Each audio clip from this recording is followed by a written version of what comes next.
Hallo und herzlich willkommen bei unserem GCP-Kanal. Heute sprechen wir mit euch über das Thema Outsourcing. Und wir dachten uns, dieses Thema könnte interessant sein für alle jüngeren Unternehmen, für kleinere Biotech-Firmen, für Start-up-Unternehmen, aber auch für die Medizinprodukteindustrie, die jetzt aufgrund der neuen Medical Device Regulation mehr Studien durchführen muss und dementsprechend demnächst auch auf der Suche nach CROs bzw. irgendeiner Unterstützung sein wird.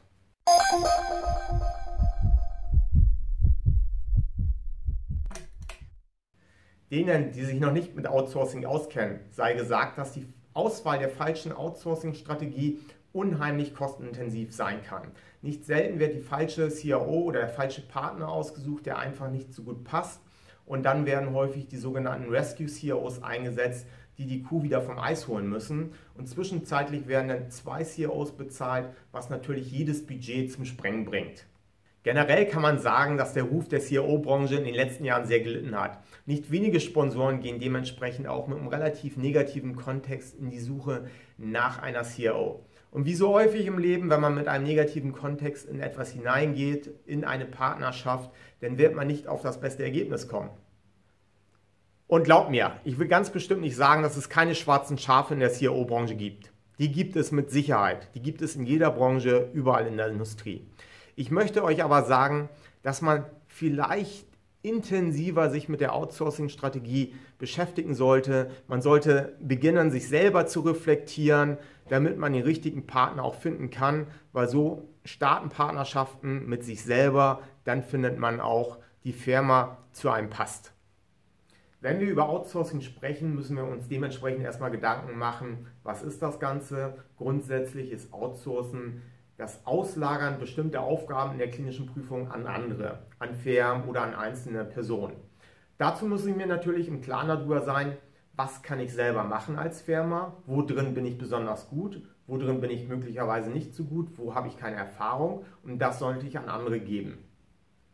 Generell kann man beim Outsourcing die Unterscheidung machen in FSP. FSP steht für Functional Service Provider und Full Service Provider oder auch Part Service Provider. Über das Thema Functional Service Provider werden wir heute nicht so viel sprechen, weil das ist mehr Thema für größere Firmen.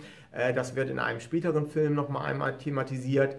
Heute sprechen wir mehr über Full- oder Part Service Provider und wie man da die richtige Wahl trifft. Und alle, die schon länger in der Branche tätig sind, werden es mit Sicherheit bestätigen. Wir können sogenannte Trends verfolgen. Ja, die Trends des Outsourcings verändern sich immer. Mal laufen alle Firmen zu den größeren CROs, mal laufen alle Firmen zu den kleineren CROs, ohne dass es da wirklich einen Grund für gibt. Ja, es wird einfach hinterhergelaufen. Und ich möchte noch einmal den Tipp geben, lauft diesen Trend nicht hinterher, macht euch selber Gedanken darüber, wie ihr seid, was ihr benötigt, was für Partnerschaften ihr sucht, bevor ihr irgendwo anders guckt und sagt, die laufen jetzt zu dieser CRO, deshalb machen wir das Gleiche. Beginnen wir mit der ersten Outsourcing-Strategie. Man möchte also eine Studie durchführen und man möchte Teile bzw. auch die gesamte Studie auslagern und dann habe ich die Entscheidung getroffen, ich möchte nicht mit einer Firma zusammenarbeiten, sondern mit Einzelpersonen, den sogenannten Freelancern. Also habe ich mehrere Verträge mit einzelnen Freelancern und das bringt natürlich Vorteile mit sich. Einmal sind Freelancer flexibler als CROs. Zweitens, sie sind erfahrener. Die meisten Menschen, die sich selbstständig machen, haben erstmal jahrelange Erfahrung als Angestellter gewonnen und haben sich dann zu einer Selbstständigkeit entschieden. Das dritte ist, sie haben ein hohes Commitment, weil natürlich ihre Existenz von ihrer Performance abhängig ist. Und das vierte, in der Regel sind sie auch günstiger, weil sie natürlich gar keine Overhead-Kosten haben. Sie müssen eigentlich nur sich und ihre Familie finanzieren. Und das sind 4 wesentliche Vorteile, wenn man mit Freelancern zusammenarbeitet. Wenn man sich für diese Strategie entschieden hat, sollte man allerdings einige Dinge beachten. In Deutschland zum Beispiel haben wir die Scheinselbstständigkeit. Das heißt, man muss als Sponsor sicher sein, dass der Freelancer auch noch mit anderen Unternehmen zusammenarbeitet. Weil sonst bleibt die Haftung beim Auftraggeber hängen und man müsste möglicherweise Sozialabgaben nachbezahlen. Das zweite Thema sind die Kosten. Die Kosten sind natürlich geringer pro Stunde für einen Freelancer, weil die Overhead-Kosten wegfallen. Wenn ein Freelancer aber dafür umso länger benötigt, kann es auch relativ schnell zur Milchmädchenrechnung werden und man bezahlt dann doch mehr für diese Tätigkeit, als wenn man es woanders hätte machen lassen. Das andere ist die Flexibilität.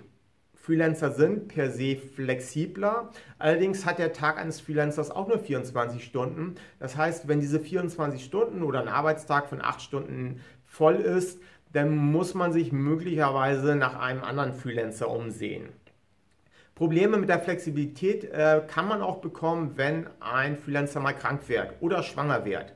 Wer muss denn für einen Ersatz sorgen? Das ist in der Regel nicht der Freelancer, also nicht der Vendor, sondern der Auftraggeber selber. Dementsprechend bleibt da auch wieder mehr Arbeit hängen. Das größte Problem sehe ich allerdings bei der Einhaltung der neuen Revision 2 der ICH Guideline, nämlich Oversight über Vendoren zu behalten. Oversight heißt, man muss die komplette Kontrolle haben, wie die arbeiten, dass die für Qualität der Arbeit sorgen, dass die Datenintegrität gegeben ist. Und wenn man sich vorstellt, dass jeder einzelne Freelancer, und das können viel sein in einem Projekt, ein Vendor ist der Arbeitsaufwand natürlich viel, viel größer, als wenn man mit einer CRO zusammenarbeitet. Da muss man eine CRO kontrollieren, Oversight behalten. Freelancer haben auch nicht ihre eigenen Prozesse. In der Regel haben sie keine Auflagen, wie sie sich selber trainieren, wie sie sich weiterqualifizieren. Alles das bleibt dann beim Sponsor oder Auftraggeber und dementsprechend könnte es sein, dass gerade kleinere Firmen Manpower-Probleme hier kriegen. Da wir diesen Film ja insbesondere für die gemacht haben, die nicht so viel Erfahrung mit der klinischen Forschung haben, beziehungsweise mit Outsourcing in der klinischen Forschung, möchten wir einfach nochmal ein anderes Beispiel bringen. Stellt euch mal vor, ihr wollt einen Einbauschrank machen lassen. Ja. Ihr habt dann die Wahl, ihr könntet zu einer Baufirma gehen, um den Einbauschrank machen zu lassen, oder zu einem selbstständigen Tischler. Wahrscheinlich würdet ihr euch in diesem Fall für diese kleine Aufgabe des Einbauschrankes eher für den selbstständigen Tischler entscheiden. Und in diesen Fällen solltet ihr auch einen Freelancer in der klinischen Forschung wählen. Und wer jetzt aufgepasst hat, könnte natürlich auch sagen, ich könnte aber ja auch zu einem Tischlereibetrieb gehen. Und diesen Weg gibt es auch in der klinischen Forschung. Man kann auch die zweite Strategie wählen, nämlich die Auswahl von Spezial-CROs. Da gibt es CROs für Data Management oder Biometrie oder Pharmacovigilance oder viele CROs, die machen nur Clinical Monitoring. Das ist auch eine Möglichkeit des Outsourcings. Und die Strategie 2 bringt natürlich auch diverse Vorteile mit sich. Zum einen die Kosten. Die Kosten sind zwar höher als bei den Freelancern, aber in der Regel deutlich günstiger als bei den großen globalen CROs, weil die Overhead-Kosten einfach überschaubar sind. Man hat nicht die großen Wasserköpfe mit zu finanzieren. Das zweite ist das Commitment der Mitarbeiter. In kleineren Firmen hat man in der Regel ein höheres Commitment zur Geschäftsführung, zu den Kunden. Die Leute sind motivierter und haben einfach ein größeres Engagement zu dem, was sie tun. Das dritte wäre die Expertise. Bei Spezial-CROs ist selbstredend, dass die Expertise für das, was die machen, besonders hoch ist.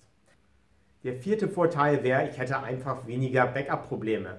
Das heißt, wenn mal eine Person ausfällt, aufgrund von Krankheit zum Beispiel, kann ich relativ schnell als spezialisiertes CRO oder jemand anderen draufsetzen. Der hat in der Regel auch die gleiche Expertise. Dadurch läuft meine Studie deutlich stabiler.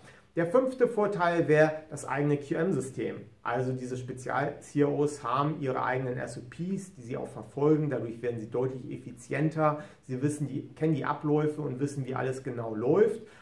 Und natürlich braucht der Sponsor dadurch auch keine eigenen SOPs zur Verfügung zu stellen für die Tätigkeiten, die die CRO dann durchführen soll. Und der sechste Vorteil wäre die Risikostreuung.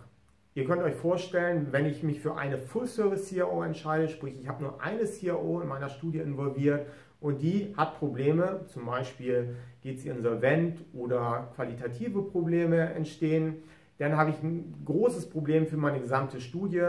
Wenn ich mehrere Spezial-CROs einsetze, und eine CRO hat Probleme, ersetze ich diese eine CRO und das Problem ist nicht ganz so groß.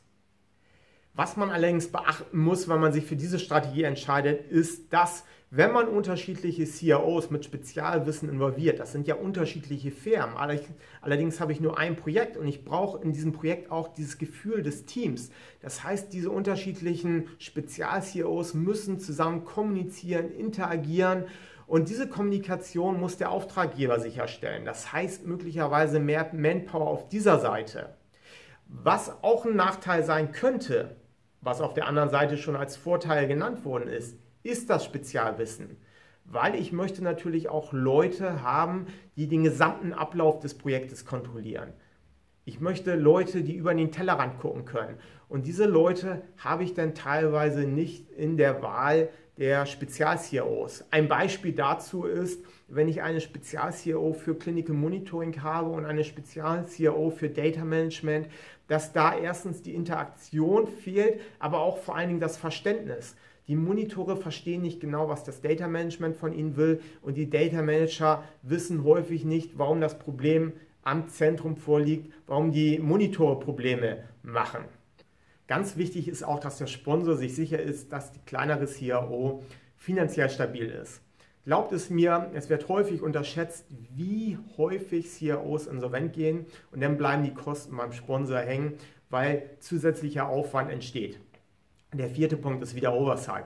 Es ist natürlich leichter, kleinere CROs zu kontrollieren als viele einzelne Freelancer. Allerdings ist es immer noch ein sehr großer Aufwand, mit mehreren CROs zu arbeiten im Vergleich zu einer CRO, die man kontrollieren muss, über die man das sogenannte Oversight behalten muss. Und der vierte Punkt zeigt eigentlich auch ganz schön, für welche Auftraggeber diese Strategie ganz gut ist. Die Firmen sollten nicht zu klein sein, man sollte schon sein eigenes Personal haben, um einerseits die CROs zu kontrollieren, aber andererseits auch für diese Teamfähigkeit, für das Teamgefühl, für die Interaktion zu sorgen, und außerdem für Studien mit bestimmten Ansprüchen ist diese Strategie 2 auch gut. Wenn man zum Beispiel bestimmte Tests machen möchte, wo man Tumormarker erfassen will, oder wenn man eine bestimmte Patientenpopulation hat, die man in einem ganz bestimmten Land findet, wo es naive Patienten gibt, dann geht man zu einer CRO, die in diesem Land agiert und zum Beispiel nur Clinical Monitoring anbietet.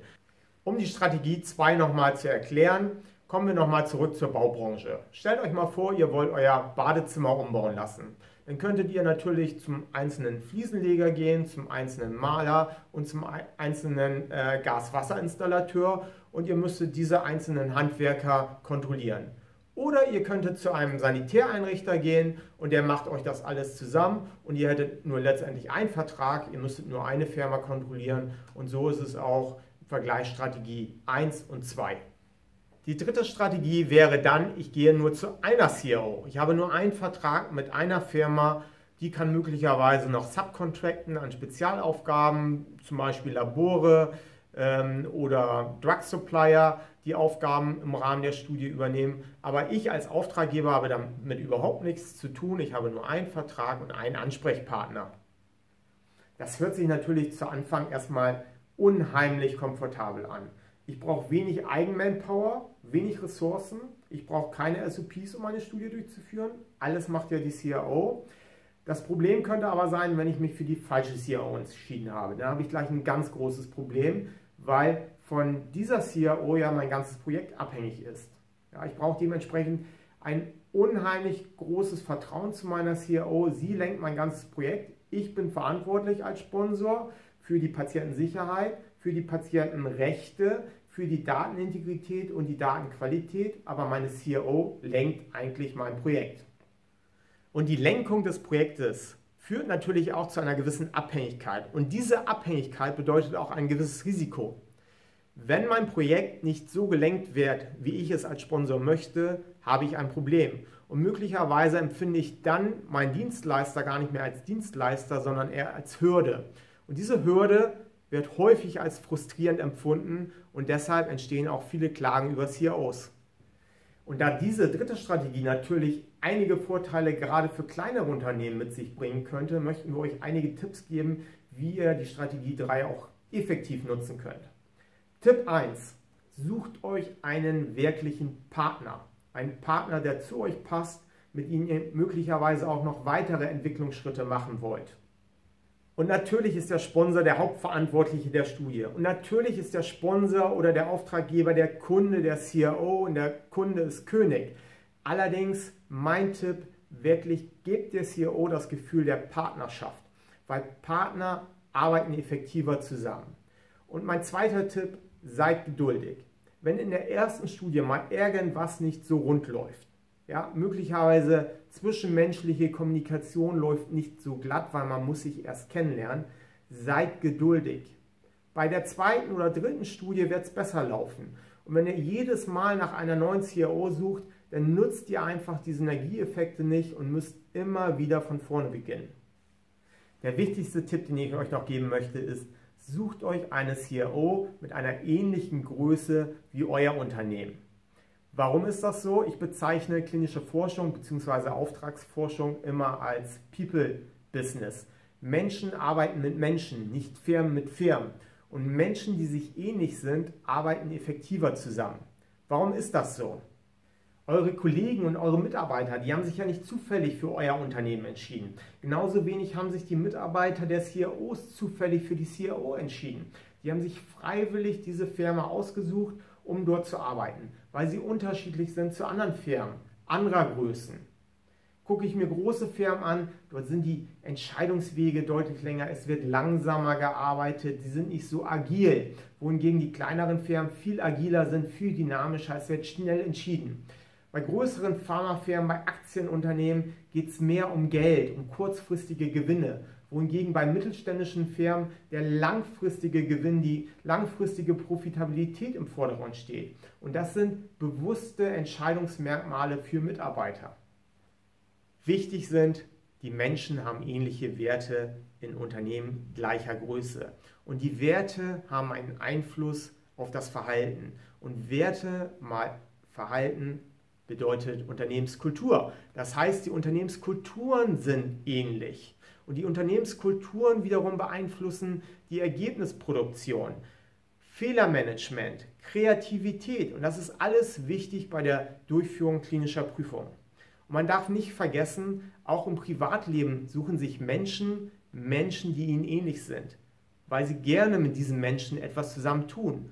Warum geben wir den Personen nicht die Chance, auch im beruflichen Umfeld mit ähnlichen Menschen zusammenzuarbeiten, zu gestalten, kreativ zu sein, um gute Ergebnisse zu produzieren? Und zum Schluss auch hier ein Beispiel aus der Baubranche. Stellt euch vor, ihr möchtet ein Haus bauen. Ein Haus, in dem ihr lange leben möchtet, in dem ihr euch wohlfühlt mit eurer Familie. Dann geht ihr wahrscheinlich nicht zum einzelnen Handwerker, sondern ihr sucht euch eine Baufirma. Und diese Baufirma, die sollte euch sympathisch sein. Die Menschen, die da arbeiten, die mit euch interagieren, sollten euch sympathisch sein, weil diese Menschen euch das Gefühl geben, die bauen das Haus, in dem ihr euch später wohlfühlt. Das Haus, das euch unheimlich wichtig ist. Wenn ihr euch jetzt allerdings einen Flughafen bauen wollt, dann werdet ihr wahrscheinlich zu einer anderen Firma gehen, zu einer großen Firma, die euch das Gefühl gibt, die können große Flughäfen bauen. Ob sie es können oder nicht, zeigt sich später, aber bei der Auswahl der CRO oder der Firma sucht ihr euch wahrscheinlich ein komplett anderes Unternehmen als bei eurem privaten Haus. Und genauso ist es bei der Studie. Habt ihr eine emotionale Bindung zu eurer Studie, zu diesem Produkt? Ist es euch unheimlich wichtig? Dann geht eher zur kleineren Full-Service-CRO. Ist es euch aber nicht so wichtig, weil es eine Studie, ein Produkt von vielen anderen Produkten ist, dann geht zu der großen globalen CRO, weil die können das ganze Projekt möglicherweise international besser handhaben. Zusammenfassend möchte ich sagen, es gibt keine falsche und es gibt keine richtige Strategie. Ihr müsst eure Strategie finden.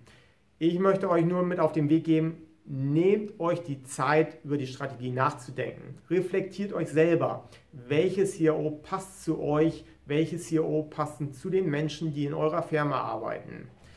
Denkt auch über die privaten Beispiele nach. Wenn ihr eine bestimmte private Wahl getroffen habt, wie ihr zum Beispiel Aufgaben transferiert an Bauunternehmen als Beispiel, möglicherweise hat sich da schon gezeigt, wie ihr auch zur richtigen CRO findet. In diesem Sinne hoffe ich, dass ich noch einige Impulse setzen konnte. Ich bedanke mich für die Aufmerksamkeit.